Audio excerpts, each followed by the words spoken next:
সুলতান সালাউদ্দিন আইয়ুবী, যাকে ইহুদি খ্রিস্টানরা জমের মতো ভয় পেত। তার সামনে দাঁড়িয়ে কথা বলার মতো সাহস পেত না তারা। সুলতান সালাউদ্দিন ছিলেন সেই সুলতান যিনি ইসলামিক রাষ্ট্রের সবচেয়ে গুরুত্বপূর্ণ অঞ্চলগুলোর একটি বাইতুল মুকাদ্দাস ক্রুসেডারদের দ্বারা দখলের প্রায় 90 বছর পর পুনরায় তাদের হাত থেকে মুক্ত করেন এবং সেখানকার মুসলিম নাগরিকদের তাদের অত্যাচারের হাত থেকে রক্ষা করেন। 1169 সালে 23 মার্চ সালাউদ্দিন আইয়ুবী গভর্নর ও সেনাপ্রধান হয়ে মিশরে আগমন করেন।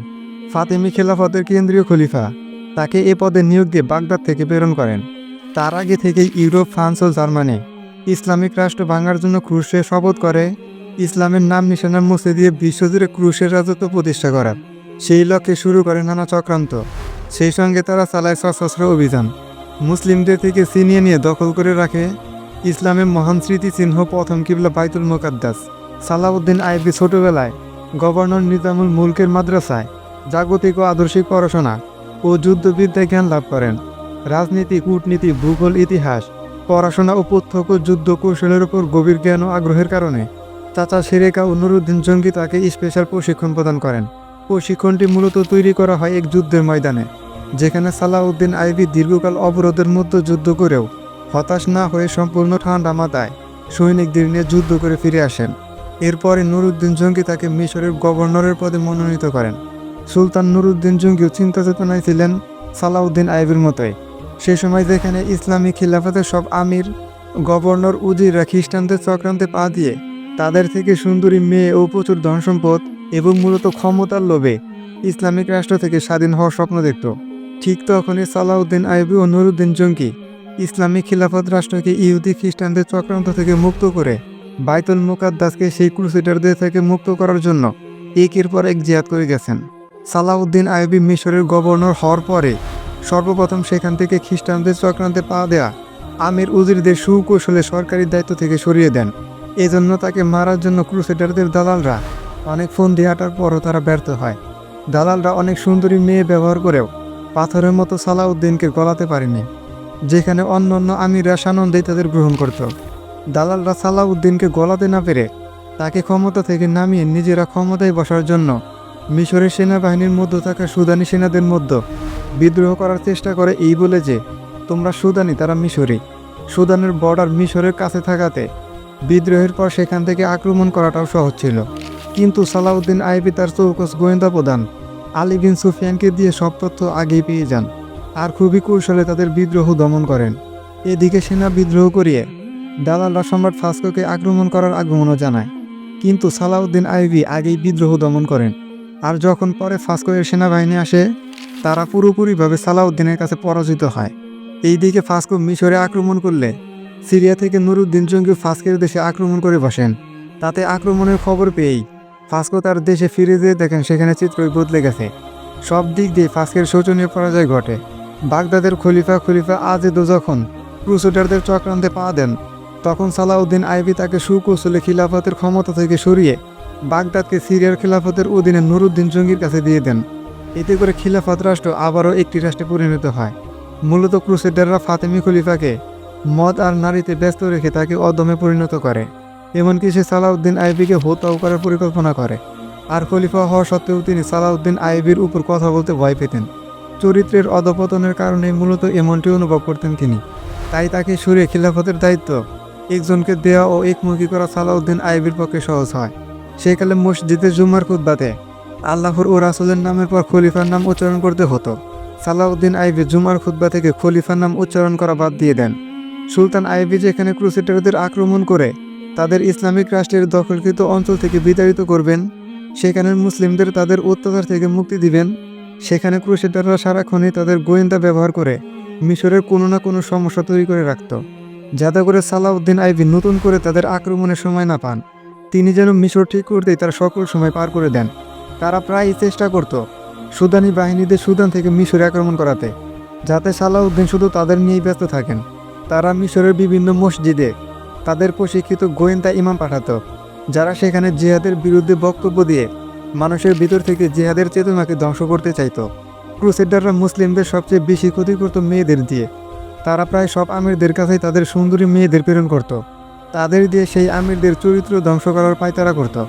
তারা জানতো মুসলিমদের সবচেয়ে বড় শক্তি হচ্ছে তাদের ইমানি শক্তি। যেটা দিয়ে তারা ক্রুসেডারদের সাথে লড়াই করে, আর সেই শক্তির কাছেই তারা বারবার হারে। আর সেই শক্তির বলেই তাদের চেয়েও অনেক কম পরিমাণ সৈন্য দিয়ে মুসলমানরা বারবার জয়লাভ করে। ক্রুসেডাররা তাদের নিজেদের মেয়েদেরকে মুসলিমদের চরিত্র হরণের প্রশিক্ষণ দিত। তারা এই কাজে সেই সকল মেয়েদেরকেও ব্যবহার করত যাদেরকে তারা মুসলিমদের বিভিন্ন অঞ্চল থেকে অপহরণ করে এনেছিল তাদের বাল্যকালে। তারা ক্রুশের স্বার্থে এই রূপ করাকে পুণ্য মনে করত। সুলতান সালাউদ্দিন আইবি মিশরের দায়িত্ব আনার পরেই আবার সেই বাইতুল মুকাদ্দাসকে মুক্ত করার শপথ পূরণ করার জন্য বের হয়ে যান। তিনি সর্বপ্রথম খ্রিস্টানদের ফিলিস্তিনের সবুক দুর্গ অবরোধ করে সেটা জয় করে ফেলেন। পরে নুরুদ্দিন জঙ্গির সহায়তায় কার্ক দুর্গ জয় করেন। কার্ক দুর্গ অবরোধ করার সময় সুদানিরা আবারও মিশরের সমস্যা তৈরি করতে চায় ক্রুসেডারদের সাহায্যে। পরে সুলতান আইবি কার্কের অবরোধ নুরুদ্দিন জঙ্গিকে দিয়ে মিশরে চলে আসেন। পরে নুরুদ্দিন জঙ্গি কার্ক দুর্গ সহ ফিলিস্তিনের আরও কিছু জায়গা দখল সম্পন্ন করেন। ফিলিস্তিনের সবুক ও কার্ক দুর্গ পরাজয়ের প্রতিশোধ স্বরূপ ক্রুসেডাররা পাল্টা আক্রমণের জন্য প্রস্তুত নেয়। স্পেনের পূর্ণ নৌবহরেতে যুক্ত হয়। আরও যুক্ত হয় ফ্রান্স, জার্মানি ও বেলজিয়ামও। গ্রিস ও সিসিলির জঙ্গি কিস্তিগুলো যুক্ত হয়। ব্রিটিশরা ভাবত তারা চাইলে একাই মুসলিমদের পরাজয় করতে পারে, তাই তারা যুক্ত হতে চায়নি। কিন্তু তাদের পোপের অনুরোধে তাদের কিছু যুদ্ধজাহাজও যুক্ত করে। এদিকে সুলতান আইবি গোয়েন্দা মারফত তাদের আগমনের খবর পেয়ে যান। তিনি এও জেনে যান যে তারা আগে এসে মিশরের উপকূলের আলেকজান্দ্রিয়া অঞ্চল দখল করবে। তাই সুলতান আলেকজান্দ্রিয়া থেকে সকল জনগণকে সেখান থেকে সরিয়ে অন্যত্র নিয়ে যান এবং সেখানে ঘরগুলোতে মুসলিম সৈন্য দিয়ে ভরিয়ে রাখেন। ক্রুসেডাররা যখন উপকূলে এসে ভিড়ে, তারা পরে আক্রমণের জন্য কোনো সৈন্য না দেখে খুশি হয় এবং পরে হেসে খেলে উপকূলের আলেকজান্দ্রিয়া দখল করতে যায়। রাতে যখন তারা নগরীতে প্রবেশ করে, তখনই সৈন্যরা ঘর থেকে বেরিয়ে তাদের উপর আক্রমণ করে নিষ্পেষিত করে দেয়। ওইদিকে তাদের জাহাজগুলোতে যেই সৈন্যদেরকে রেখে এসেছিল, তাদের উপর হঠাৎ পিছন থেকে সুলতান আইবির যুদ্ধজাহাজ আক্রমণ করা শুরু করে।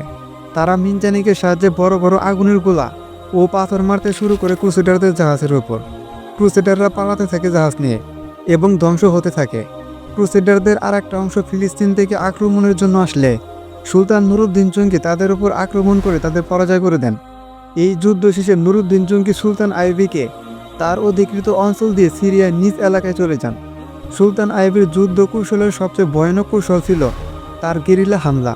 তার সৈন্যরা গেরিলা বাহিনী দিয়ে শত্রুদের সেনাবহরের পিছনের অংশে আঘাত করে নিমিষেই হারিয়ে দিত। তার এই কৌশল আজও সামরিক বিশ্লেষকরা প্রশংসা করে। 1174 সালের মে মাসে নুরুদ্দিন জঙ্গি মৃত্যুবরণ করেন। তার মৃত্যুতে নেমে আসে শোকের ছায়া।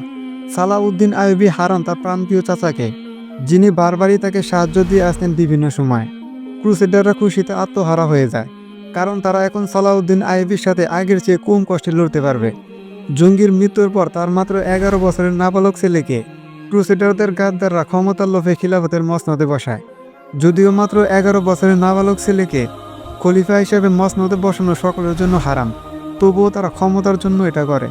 এতে নুরুদ্দিন জঙ্গির স্ত্রী রোজি খাতুন অনেক বাধা দিলেও তারা তা অমান্য করে। রোজি খাতুনও ছিলেন মূলত তার স্বামীর মতো একজন খাঁটি ইমানদার, যিনি এই অন্যায় মেনে নিতে না পেরে সালাউদ্দিন আইবিকে চিঠি লেখেন এই বলে যে উনি যেন এসে সিরিয়া দখল করেন। এদিকে সালাউদ্দিন আইবি আসবেন জেনে রোজিনা খাতুন সেখানকার জনগণকে বুঝাতে থাকেন যে একজন নাবালককে খলিফা হিসেবে মানা হারাম, আর এই কাজ গদ্দাররা এই কারণে করেছে যাতে করে তারা তার নাবালক ছেলেকে দিয়ে ভুল বুদ্ধি দিয়ে সব করিয়ে নিতে পারে। একদিন সালাউদ্দিন আইবি মাত্র 700 সৈন্য নিয়েই সিরিয়ার মূল দুর্গ অবরোধ করেন। এতে সিরিয়ার জনগণ খুশিতে আত্মহারা হয়ে যায় এবং তারা সালাউদ্দিন আইবিকে ভিতরে আসতে দেওয়ার জন্য নগরের মূল ফটক খুলে দিতে বলে। তারা বাধ্য হয়ে ফটক খুলে দিলে সালাউদ্দিন আইবি ভিতরে প্রবেশ করে। সকলে তাকে স্বাগত জানায়। এদিকে সুলতান আইবির আগমনের খবর পেয়ে সকল আমলা ওজিররা দামেস্কে পালিয়ে যায়। নুরুদ্দিন জঙ্গির ছেলেও পালিয়ে যায়। সাথে করে তারা প্রচুর মূল্যবান সম্পত্তি ও প্রচুর দিরহাম নিয়ে যায়, আর সাথে করে খ্রিস্টানদের দেওয়া মেয়েগুলো নিয়ে যায়। তারা সিরিয়ার অদূরে হালফ হাররান ও মাসুল দুর্গে যে আশ্রয় নেয়, সেখানে খ্রিস্টানদের প্রভাব থাকায় তারা নিরাপদে থাকতে শুরু করে।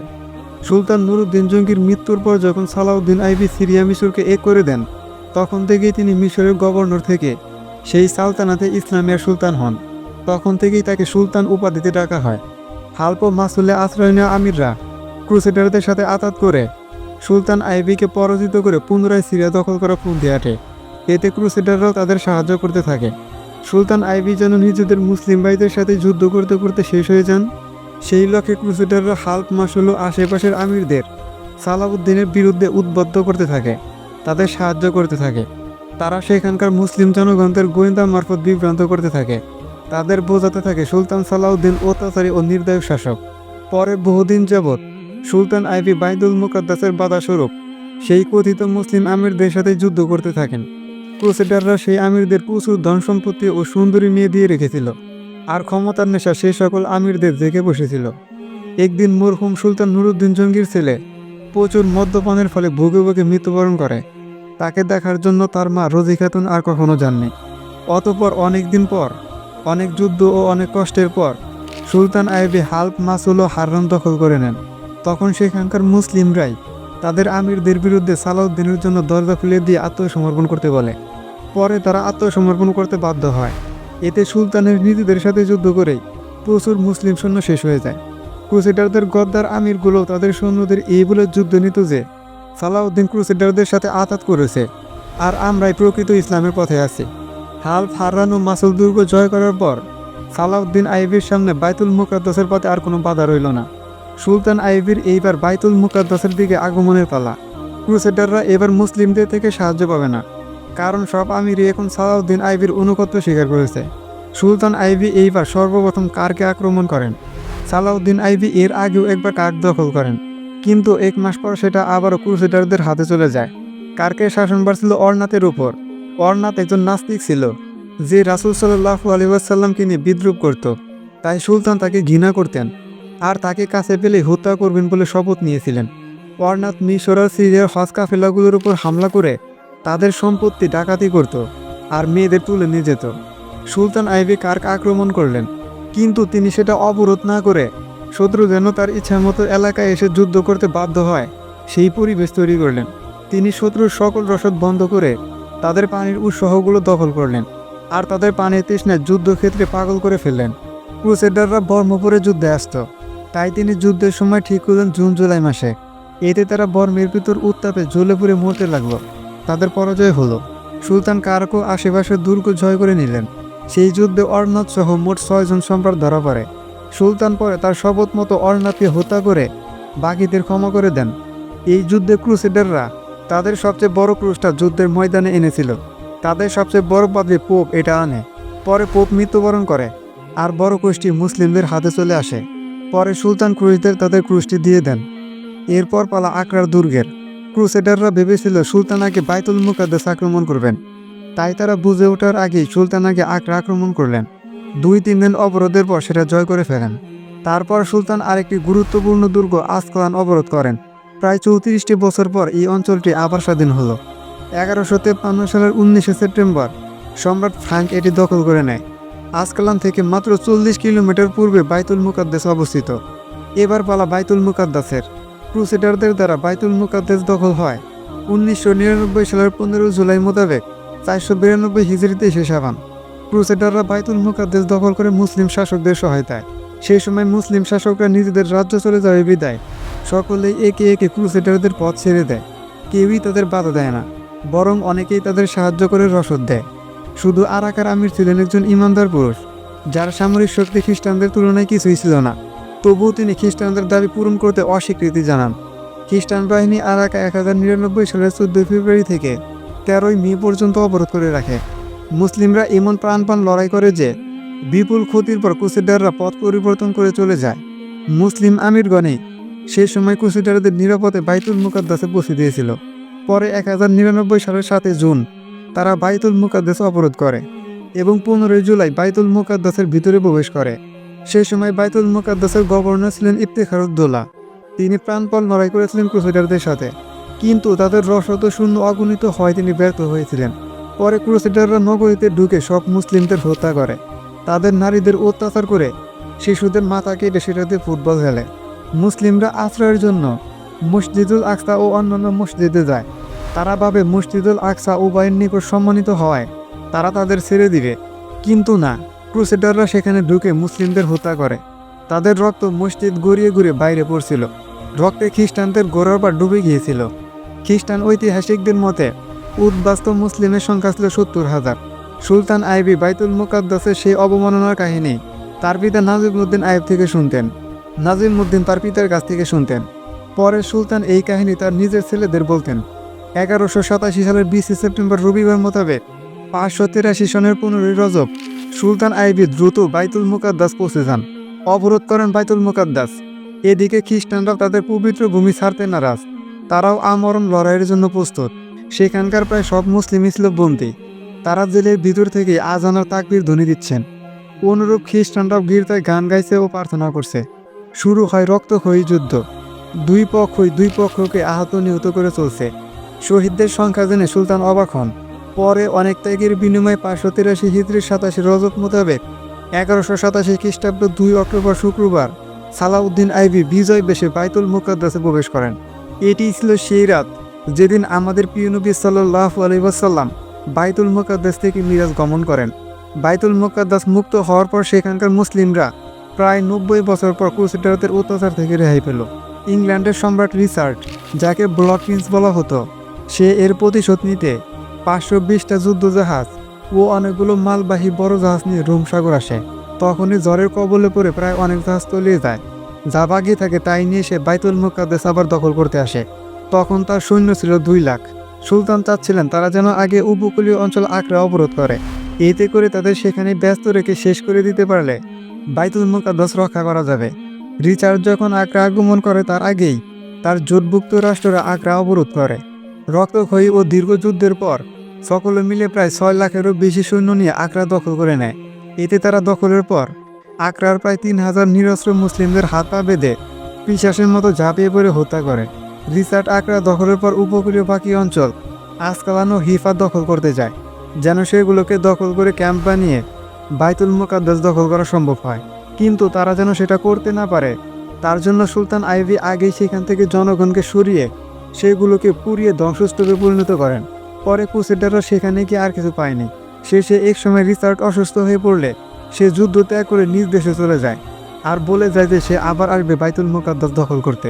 কিন্তু পরে আর কেউ পারেনি বাইতুল মুকাদ্দাস দখল করতে।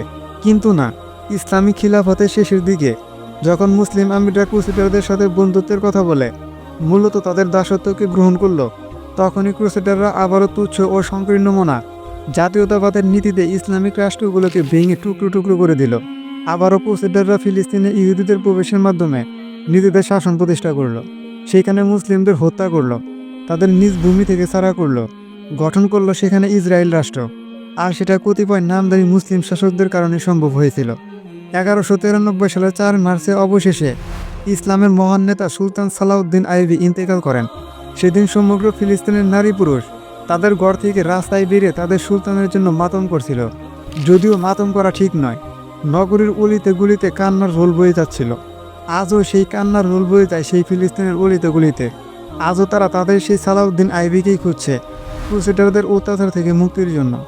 অবশেষে 1924 সালের 3 মার্চ ক্রুসেডাররা ইসলামের সর্বশেষ খিলাফত থাকা অঞ্চল তুরস্ক থেকেও খিলাফতকে ধ্বংস করল। লর্ড কার্জন বলল, আমরা মুসলিমদের মেরুদণ্ড খিলাফতকে ধ্বংস করে দিয়েছি, তারা আর দাঁড়াতে পারবে না। তারা সেই সুলতান সালাউদ্দিন আইবির কবরে লাথি মেরে বলল, উঠো সালাউদ্দিন, তোমার বাইতুল মুকাদ্দাসকে রক্ষা করো। আর আমরা এতদিন কি করলাম? পেরেছি কি সেই খিলাফতকে পুনঃপ্রতিষ্ঠা করতে? একদিন আমরা আবারও আমাদের পবিত্র ভূমি বাইতুল মুকাদ্দাস দখল মুক্ত করবো ইনশাআল্লাহ। এরকম ভিডিও আরও পেতে চ্যানেলটি সাবস্ক্রাইব করে পাশে থাকা বেল আইকনটি প্রেস করে দিন।